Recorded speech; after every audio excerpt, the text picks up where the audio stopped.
décidé de mettre en place la formation mise au travail parce que nous avons constaté plusieurs dérives, notamment sur nos chantiers, nos ateliers, sur des mises au travail inefficaces, incomplètes et non comprises par le personnel de terrain et qui étaient du coup mal appliquées sur nos chantiers. Alors les conséquences, c'est des problèmes techniques, des problèmes sécurité, des problèmes qualité, de la perte de temps et d'argent sur le terrain et ça, ce n'est pas acceptable pour un groupe comme John Cockerill. Les attentes à l'issue de cette formation, c'est que le personnel et les personnes qui seront formées comprennent le but, plus d'exigence, plus de rigueur, le professionnalisme, des vigilances partagées, de déclencher des bons réflexes et des bonnes pratiques pour que l'on évite des problématiques qualité, sécurité, technique et environnement bien sûr.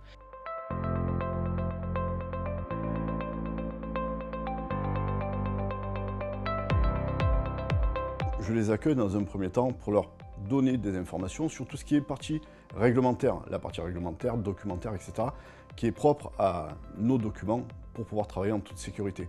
Et en même temps, on va avoir toute une partie pédagogique et mise en pratique sur du terrain, notamment sur des installations qu'on a qui sont faites dédiées spécifiquement à ça et qui nous permettra justement de les mettre en situation directement et de pouvoir ensuite faire un débrief et savoir quels sont les points importants qui ont été abordés et surtout ceux qui n'ont pas été abordés.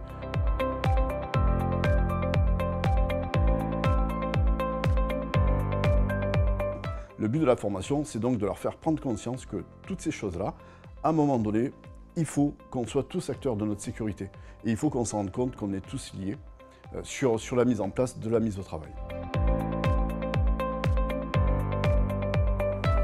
Lors de ces mises en situation, on va définir différents rôles spécifiques. On peut avoir des chefs de chantier, on peut avoir des exécutants, des techniciens, des personnes qui n'ont rien à voir avec nous, mais qu'il va falloir prendre en compte parce qu'on a de la coactivité. On va pouvoir mêler toutes sortes de situations de façon à les mettre, pas forcément dans le défaut, mais pour qu'ils se rendent compte de tout ce qui incorpore à la mise au travail pour être en sécurité.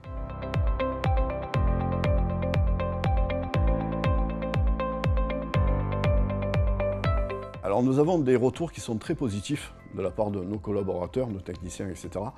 Car ils se rendent compte eux-mêmes que par habitude, on passe à côté de beaucoup de choses qui sont essentielles et qui sont malheureusement aussi obligatoires.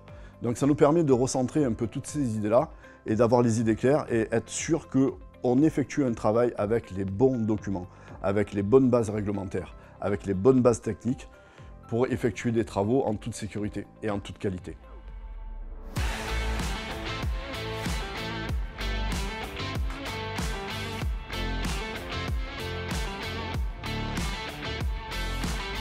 Pour moi, cette formation, je trouve qu'elle est plutôt assez complète. Elle permet d'ouvrir un peu les yeux sur la sécurité, sur comment ça se passe le travail un peu en général, pour que tout le monde travaille en sécurité en fait finalement.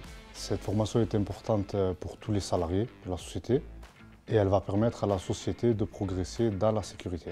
Ce que je vais retenir de la formation, c'est surtout l'aspect responsabilité et aussi le fait que l'entreprise veuille vraiment responsabiliser plus les personnes et que chacun puisse être acteur aussi de sa sécurité.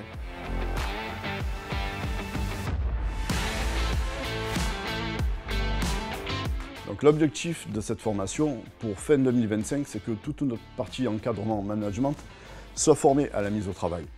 Et elle a pour but de déclencher des vigilances partagées et des échanges pour éviter les dérives des collègues et d'être en prévention plutôt qu'en curatif.